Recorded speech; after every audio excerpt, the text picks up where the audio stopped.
Howdy everybody, and welcome to another Campground Guide episode here on the Cactus Atlas. I'm going to be spending a few nights at Goblin Valley State Park in the beautiful state of Utah, giving you a tour of the campground and letting you know what I think. So if you want to find out all that, please stick around.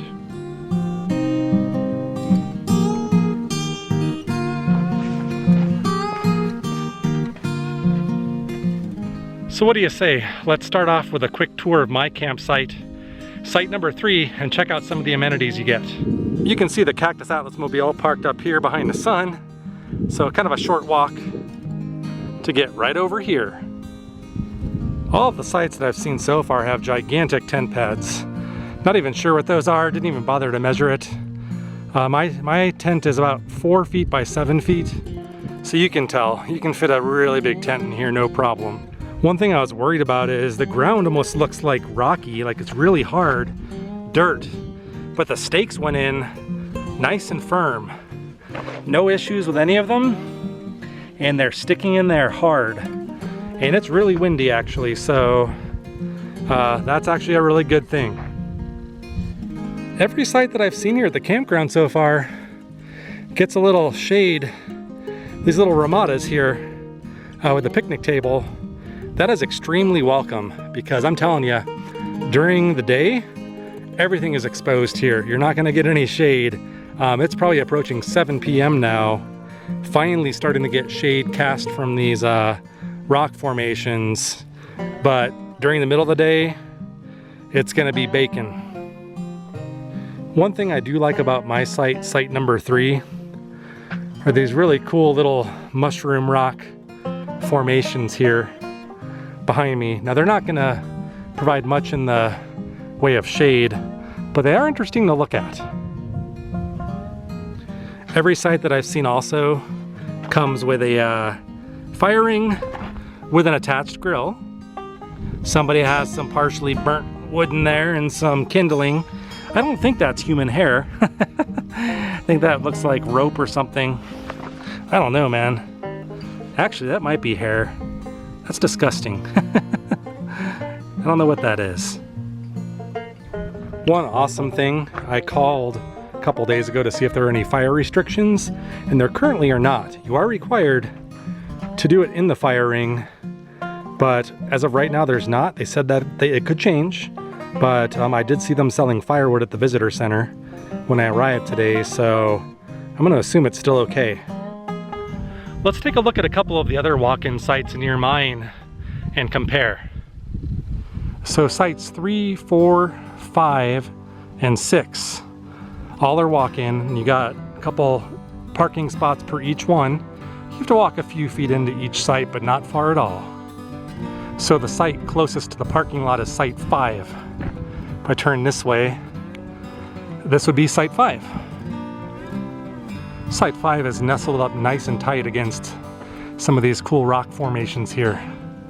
And it gets a lot of nice shade this time of the day. And tucked away back even further against the rocks is site number 4. Kind of digging this one so far. Site 4 is nice and in the shade. This would have been a nice one to pick. It's really hard to discern on the website what the sites look like and which ones are better. I would say out of the 3 here, 3, 4, and 5, I think site 4 is my favorite so far. Now this is kind of cool. Out back beyond site 4, behind site 5, not sure where this goes. Let's go explore. It probably goes nowhere, but it's always fun to explore the area surrounding the campground, isn't it? I've not yet explored Goblin Valley yet.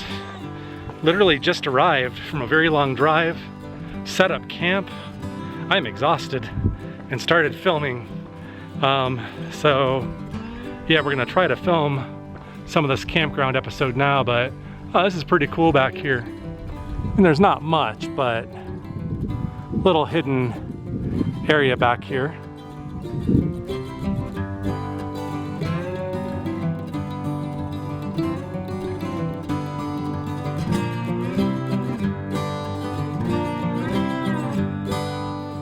Some kind of a tunnel over here.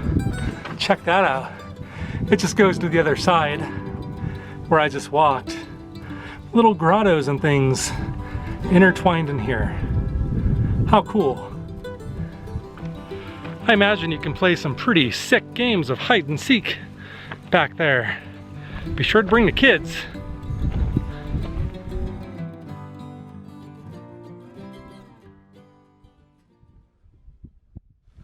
My wife and I were reading some complaints online about the proximity of sites like this up against the rocks. Apparently voices travel.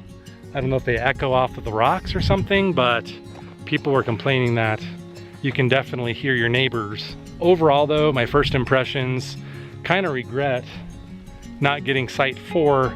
I probably didn't because it was probably reserved on a different night. Probably wasn't available every consecutive night I needed it. Plus, like I said, if you go to the Goblin Valley State Park website, I couldn't tell. Like the pictures are not very good to be able to discern how good a site is. So that's why I'm doing this video for you. So one thing I can tell you also before I forget, no cell phone service at all. Phone says no service. First time that I've had literally no service in any camps that I've stayed at yet on the Cactus Atlas. I've had bad service, spotty service. This is remote. The nearest place you're probably gonna get a signal is a town called Hanksville, which is probably about 30 miles away from here.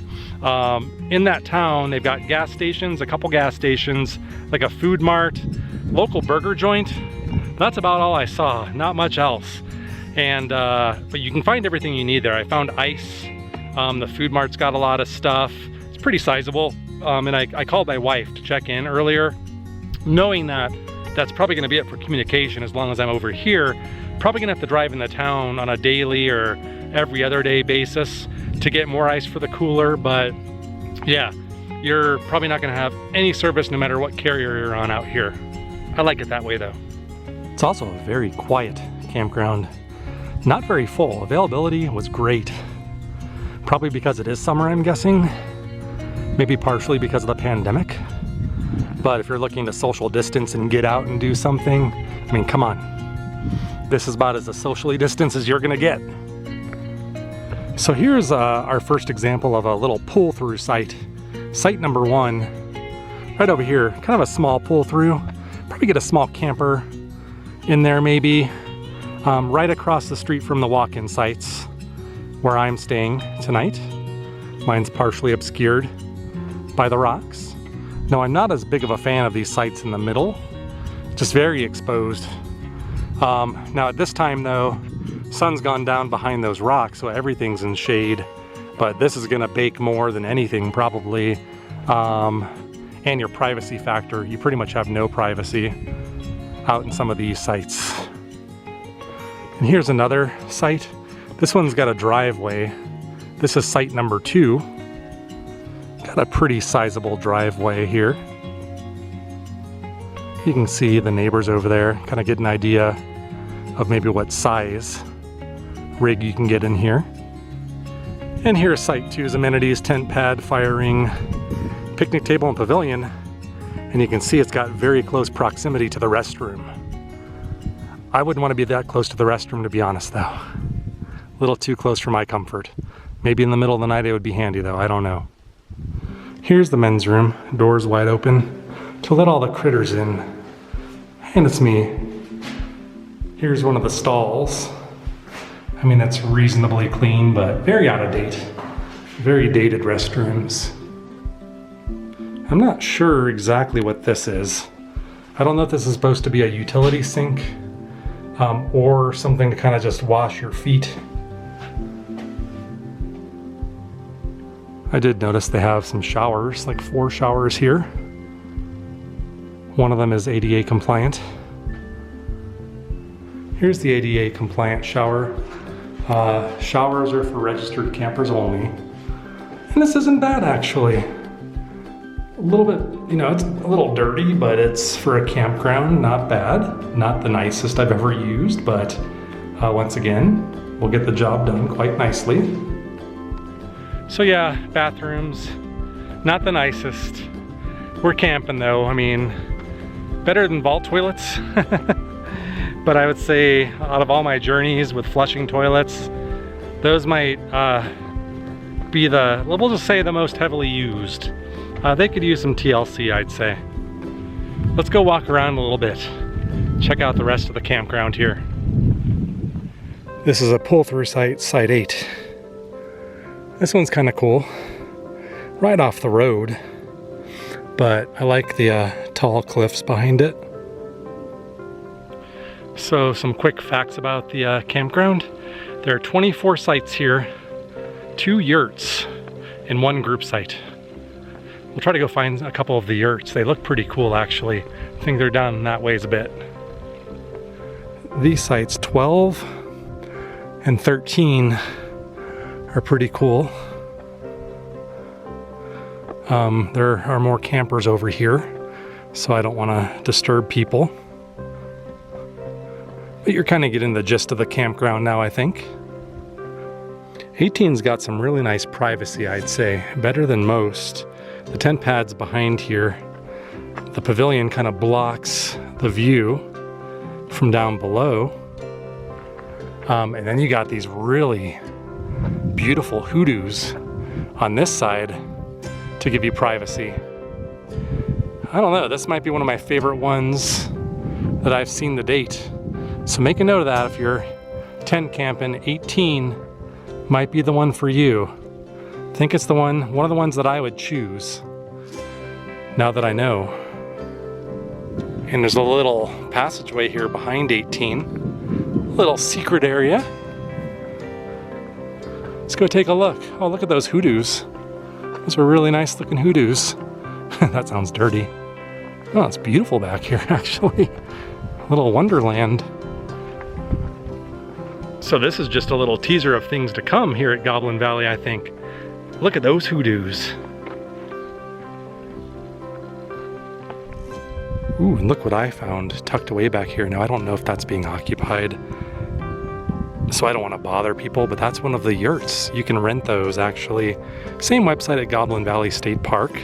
I noticed they were pretty booked. I couldn't find availability. I think they even have little AC units in those. They're basically like really sophisticated little tents. So if you don't want to rough it as much, that might be a really cool option. And look at how awesome and tucked away that one is, and the scenery behind it. So the max RV length, according to what we saw online, is 42 feet. I think there's a dump station somewhere around here. I haven't found it yet, but there are no electric or water hookups. So I think this is pretty much a dry camping experience with the exception of the flushing toilet and showers. Now here are the other restrooms that they mentioned in the other bathroom. These look like vault toilets though. Yep, you got vault toilets in here. They actually look kind of cleaner though, to be honest, than the other bathrooms. Never thought I'd say that about a vault toilet. You know, it's hard to come to judgment, you know, about a place. I just arrived, I've been here a few hours now, set up my camp. Have just been doing my preliminary walkthrough of the campground. And the vibe that you get from the surroundings, it's actually beautiful. But yeah, I'm kind of getting the sense though that there's a lot here that could be updated. Now you can't criticize because things cost money, right? So, but it is kind of an expensive campground though. It was 30 bucks a night. So I spent like over 90 bucks after tax. So I don't know, maybe they could afford to update the restrooms. I don't know. So there's a little trail that goes to the visitor center right here. You can actually see the visitor center off in the distance. It's where you actually check in and pay. They sell t-shirts there. They've got some really cool information. It's really small. And they, like I mentioned earlier, they also sell firewood. Didn't really explore it full yet. We're gonna go check it out though, don't worry. Maybe not today, but before the trip is over. Every cool campground has to have an amphitheater, right? And remember, be excellent to each other and party on, dudes! Hey look, cut me a break. I drove about 8 hours today. If you've watched my 500 subscriber episode, if you haven't watched it, I'll put a link in the description down below, but you'll get a taste of what led up to getting here. You got to cut me some slack. Let me drop another campground fact on you really quick.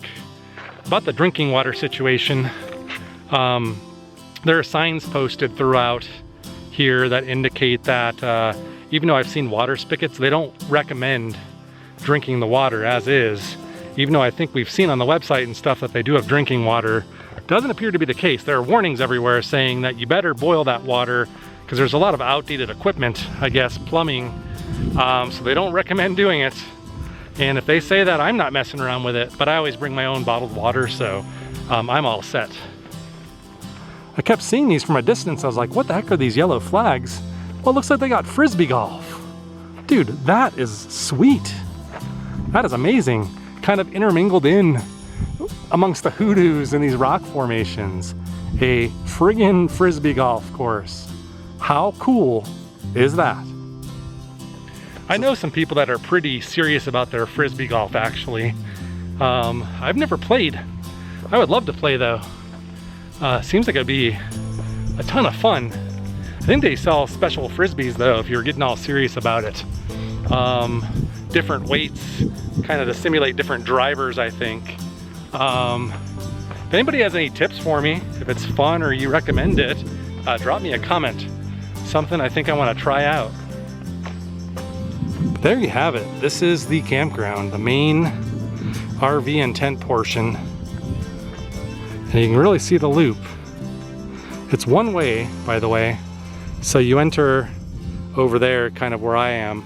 I'm one of the first sites, site 3, site 1's over there. But yeah. Oh, and there's the dump station actually, I think right down there. We'll go check that out next.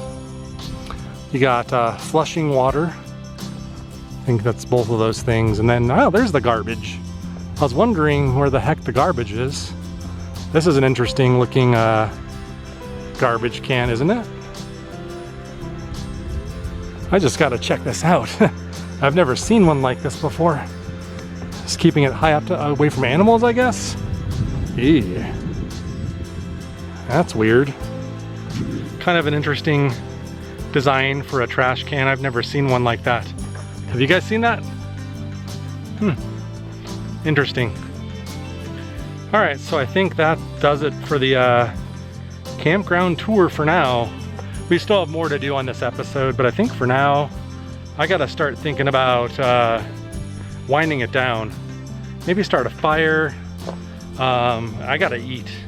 I've barely eaten anything today. I don't even know how I'm functioning right now.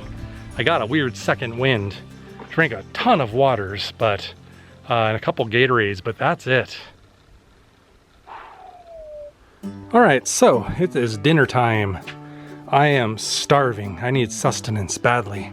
I actually bought this Coleman butane stove at Walmart. Kind of a cheap thing. I don't even remember what I paid for it. We'll see if we can find it online, and I'll put a link in the description down below in case you want to check it out. But I figured let's unbox this thing and see how it works. Gonna make some canned goods tonight. That's what we're dealing with. Pretty simple. I think you put I'm gonna guess a butane canister, which I bought, probably in there. And I mean, I don't know. I could probably figure this out without reading the directions, but I'm Captain Safety, so probably should read it. Bought these really cheap, this cheap set of cookware. I think the brand is Ozark. Also got it at a Walmart. I don't even know if it's big enough to do like a whole can of something. We'll find out. I'd have to cook it in parts.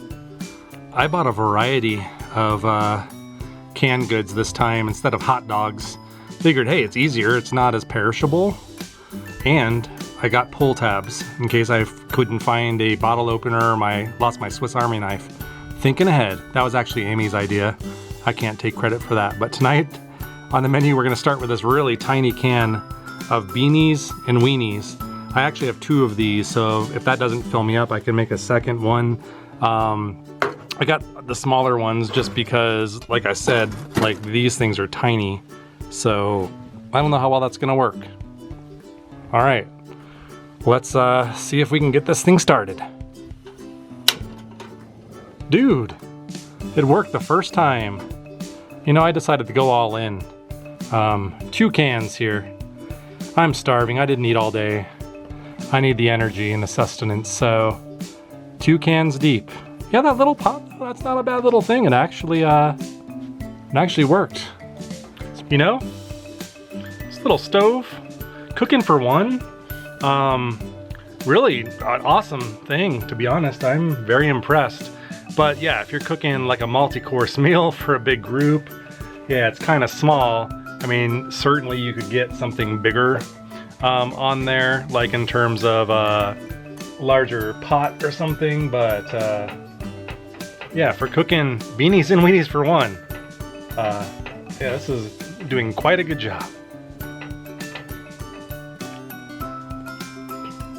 Oh, hot. Whoa. All right, well, I thought I was stirring it well when I was cooking it, but it got really hot on the bottom and wasn't stirring down low enough, so that the bottom layer is really hot. So I need to even out that heat. All right, I don't think you want to watch me eat this whole thing, so I'll check back in with you later. Jeez. All right, so back at the campground after having hiked 8 miles through a couple slot canyons. Ooh, I am beat. I think the next order of business is I need to go take a shower. I'm just trying to get the energy up to get all the stuff I need together and go do it. I am curious though. I'm going to talk about the bathrooms a little bit more than I've already shown you. A little sketchy, like the water has been, it goes from being clear to brown colored. I don't know if that's the case with the showers, but the sinks have run brown at times and the toilet water has been brown, not for the reason that you think. I think it's mud or dirt, and it's intermittent. So taking a shower in there, I don't know, man. Like, I'm thinking it might be a little sketchy, but I'm gonna go do it and I'll report back to you and let you know how it goes. All right, so I have showered. I did use the shower. I'm gonna have to take you back in there and explain a few things later. Not the easiest experience, but I'm clean. Oh, it felt so good, regardless of what it took to get there. Right now, the next thing is my cooler's getting low on ice, so I'm gonna drive down to the town of Hanksville. It's about, I think it was about 30 minutes one way, so it's like an hour round trip. It's the closest thing you got. So I'm gonna buy ice there, and we'll see what else. So this is pretty much downtown Hanksville. Got a gas station over here. I filled up there and I'll be filling up on the way out over there. You've got this little convenience store. They got quite a bit in there. And you can see they have ice. So that's primarily why I've come down here. And best of all, you've got Stan's Burger Shack. I actually decided to eat there.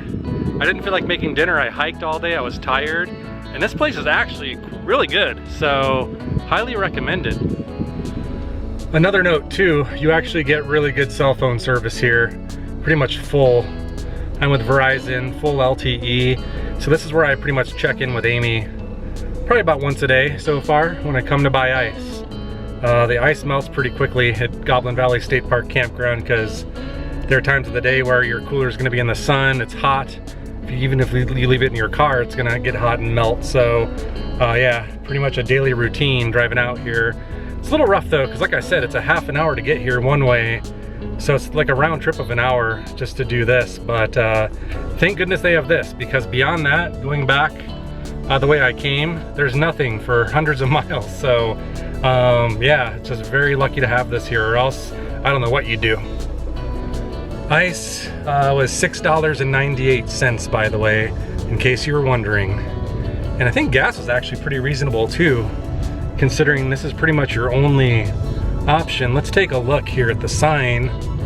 What does it say there? Does it have anything? $2.69. So yeah, it could be a lot worse. Oh, I'm just still thinking about that burger though. It actually was really good. It had kind of that char grilled kind of flavor. and the fries were absolutely delicious. You know, definitely not the healthiest, very greasy, in a really good way type of greasy. But now I've got that film in my mouth, I'm really thirsty, and all of my waters are in the cooler in the back. So I can probably make it to the campground, but you know what I'm talking about? Especially after hiking all day. I've drank so many waters today, but I need more. And yeah, now it's like, yeah, I guess I'm gonna stop filming because I can't really talk now with that film. But that's a sign of a tasty burger though, I'd say. So no campground guide episode would be complete without a trip to the visitor center. They have a lot of interesting information on display here. And a really cool layered map, 3D map. So I think this whole map is representative of the San Rafael Swell. You could see how many square miles that takes up, especially when you see this, how small that is. Earlier today, we hiked here, the little Wild Horse Canyon, and came up through here, and we looped back through Bell Canyon. And you can see that the campground or the park is not far from here. They have some cool stuff here, some postcards, art.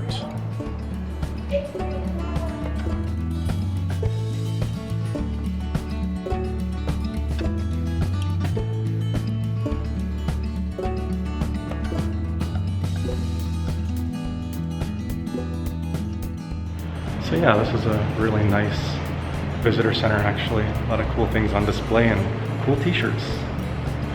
So now that I've been in the visitor center, that confirms it. That is the San Rafael Swell, or the start of it. I've been wondering if that was the official start of it. It just kind of swells out of the earth. And it's humongous. You could see how many square miles on that map it covers, so you're just looking at a small portion of it.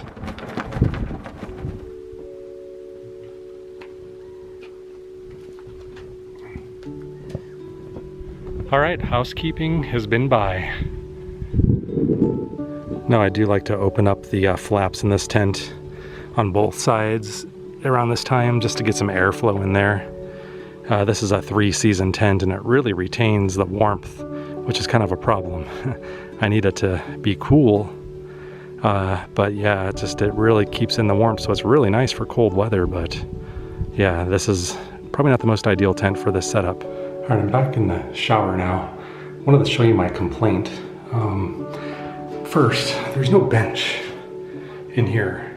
It's the first campground I've been to that doesn't have any kind of a small bench to put your shoes on or anything. Now you do have these, and it depends on the bathroom or the shower, but some of the pegs are missing and some.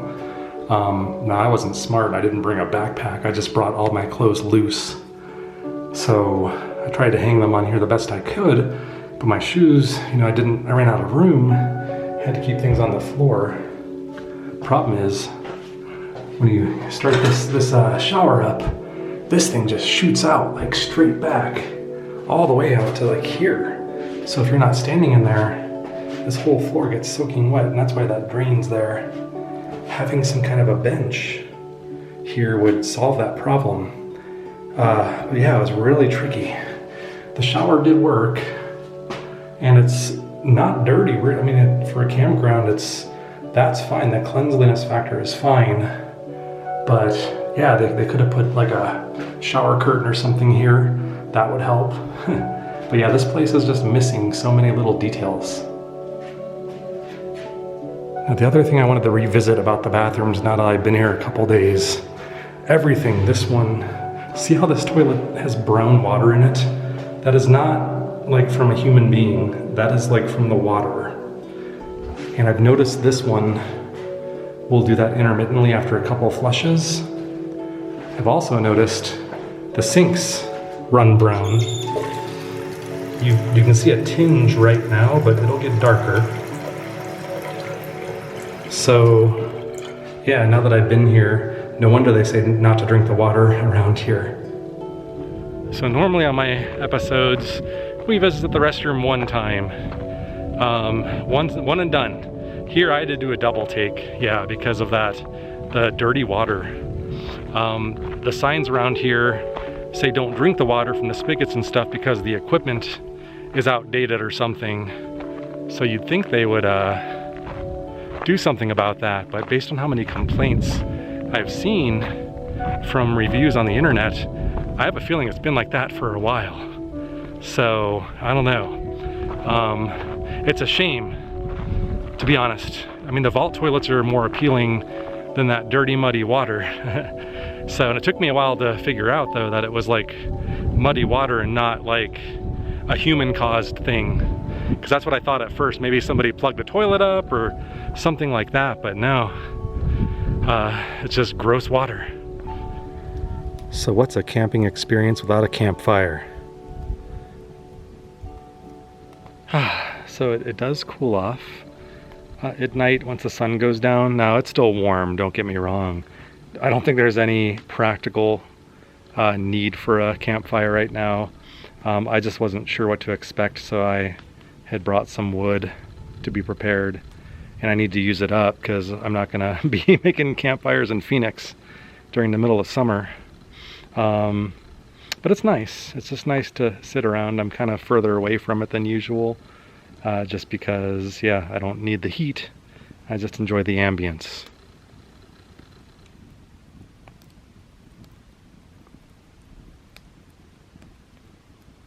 All right, this will be my third and final night here at the campground. Spent plenty of time here, so I think I'm qualified to give you my 2 cents. So, the good things. The landscape, where the campground is built. It's very unique, and I always love camping in places like this, because where else are you gonna get to do that? I mean, come on. Okay, so that's a no-brainer. The campsites were nice for the most part. I love the shade they give you, all the other standard stuff, fire ring, picnic table, gigantic tent pads, some of the biggest I've seen in a while, all good. Now the not so good stuff. There was a family there that I talked about last night. They had a lot of little kids, I think 4 kids in total.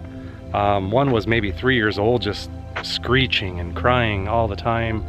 The 2 boys were, they liked this area, like here at my campsite. So they'd literally, I'd be sitting in here and they just would walk, you know, back and forth right through my tent pad. Parents were right there. They didn't care. The parents were allowed to.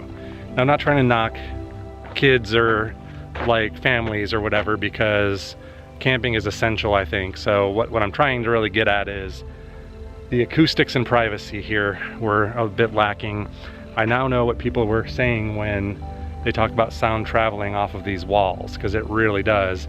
I got the extreme version of that. Now, there were some girls camped over there in this one, and I didn't even hear them, so they were very quiet.